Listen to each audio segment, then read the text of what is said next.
But we did unfortunately make another move. And it looks like our O-line coach, John Matsko, was fired. And for those of you that don't know, a lot of you that don't know outside of Washington, John Matsko has literally I don't believe he gets the necessary credit for the job that he's been doing in Washington over the last couple of years. Talked about Roulier having season-ending injuries the last couple of years. Obviously, Sheriff got hurt 2 years ago or whatever. He was with us, and Roulier, Larson, all these guys have been getting hurt and coming in. We've had one of the reasons why, in both the last two 53-man mocks, I say we need 14 linemen, is because I know we most likely lose 2 to 3 guys a year for a significant amount of time. And John Matsko had helped to take care of all of that. So obviously towards the end of the year, we didn't know what was happening. Once he stayed with the team, it was kind of like, okay, well, hey, that's one place that we weren't concerned about. We knew he can work with it. And apparently, as the offseason has gone and, Bieniemy is in there, apparently they've been talking and the word that's out, quote unquote, it was philosophical differences.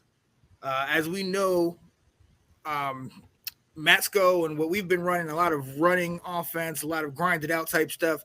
But then Eric Bieniemy has a lot of the West Coast. And, it just makes you wonder what was it that was so different, especially because it didn't happen like right when Bieniemy got there, then he left. It was a while later. So you're already thinking, okay, let's move on to the future. And then now all of a sudden he's coming. So what do you think? The timing of this all is crazy, but just he's the one guy that want to leave. Like, what's up?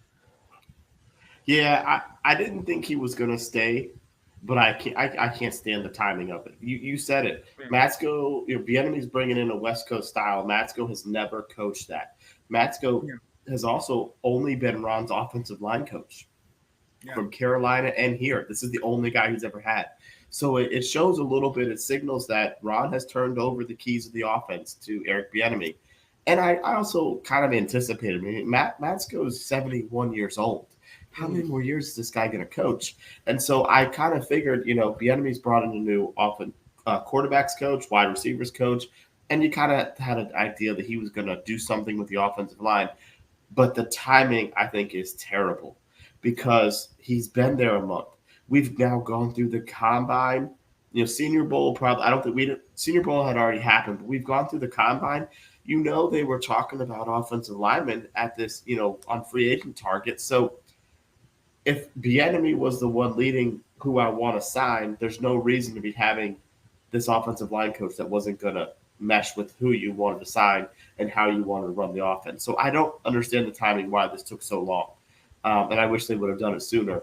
And I do believe, though, that Bieniemy has somebody in mind, whether it's promoting the guy from within or if he's got someone he wants to bring in. I don't think this was made out of emotion of anything when it comes to philosophical differences. I think it was this is the way I coach, this is the way I want the team to go, and we are not meeting in the middle. We are not meshing. We are two parallel lines, and so we need to go separate. Yeah. And one of the other problems could potentially be, Matsko, you talk about his age, and likewise, he was excellent with veterans. He was great with the veteran guys. And one of the things that came out is not necessarily he couldn't get with the younger guys, but he just knew how to work with vets. He knew how to get some of the older guys, and like the guys that we had, he knew how to work with them and help them to stay healthy, help them to stay on the field. And let's largely right now we have a young team.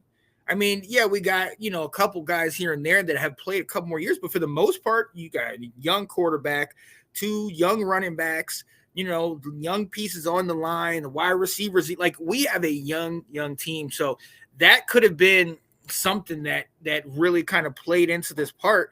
I don't know. It makes you wonder, man.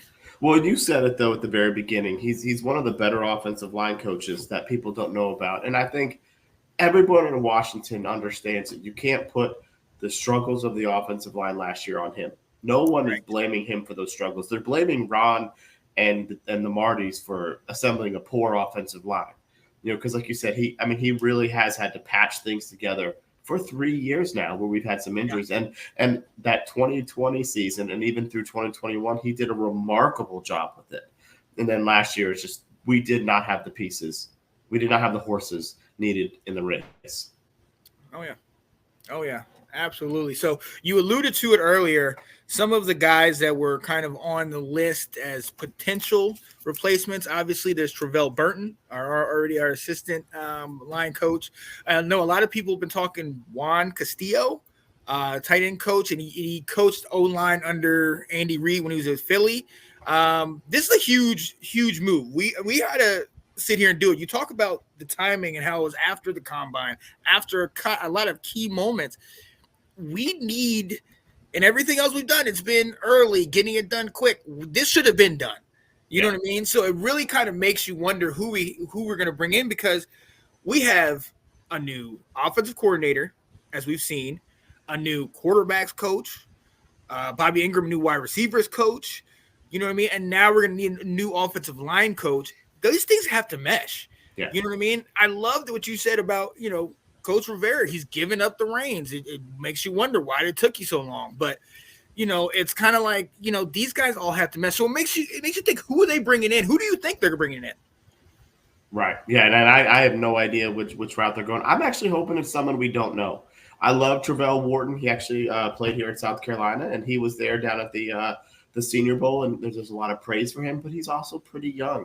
I would love for Bieniemy to kind of have that. I know somebody somewhere else that I can bring in that's going to help me with my offense. So that's my wish, that it's not going to be a Juan Castillo moving over. It's going to be, this is someone that from Bieniemy's coaching trails that he's been on to come in.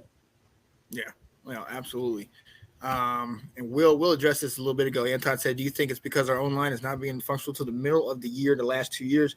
We haven't been able to start the first 4 games both season. I mean, I think Will said it. I mean, we didn't have the horses. You know what I mean? Yeah. I mean, he was making do with what we had. So part of that was the reason why. I mean, we just didn't have the right pieces. Once Sheriff left, that was a huge hole. And Trey Turner and Andrew Norwell just did not fill it at all. Like, didn't even, we thought we were getting a little discount in both of them, and we got the discounted version, and it wasn't great. Yeah. So, that's what it is. But it does. This is the crazy part, because it's like, that's the one thing we've been able to hold on to. Him and Heineke, they've been here. We've known that they've done the best job they can, and now it's kind of like, it's schemes. The schemes have changed. Yeah, we're going West Coast. That's not what he can. That's not his specialty. Yeah, I see this as a positive. I know he's a great coach, but I see it as a positive. Yeah, this is my fan side. This is my side that don't leave. Yeah. Man, oh man, yeah. So hey, he was let go. So stay tuned, because we're gonna be keeping our ear to Twitter, keeping our ear to ESPN. Washington.com, all those things, to try to figure out who's going to be the next in charge. What connection does he have to Bieniemy? Because that's obviously kind of looks like the direction we're going. Yeah. And hey, where do we go from here? But all in all, thus far, I'm excited about what's going on in Washington. Small steps, small improvement steps. Oh yeah. Now we did notice that Lamar was signed to a non-exclusive. Boy, he looks really good in our colors. I'm just going to say. Those Photoshops people do, Lamar looks sharp in our uniforms. And I noticed you've been constantly putting them in a certain group chat. Somebody's fuming in the background. I know that. I troll sometimes. It's just kind of fun.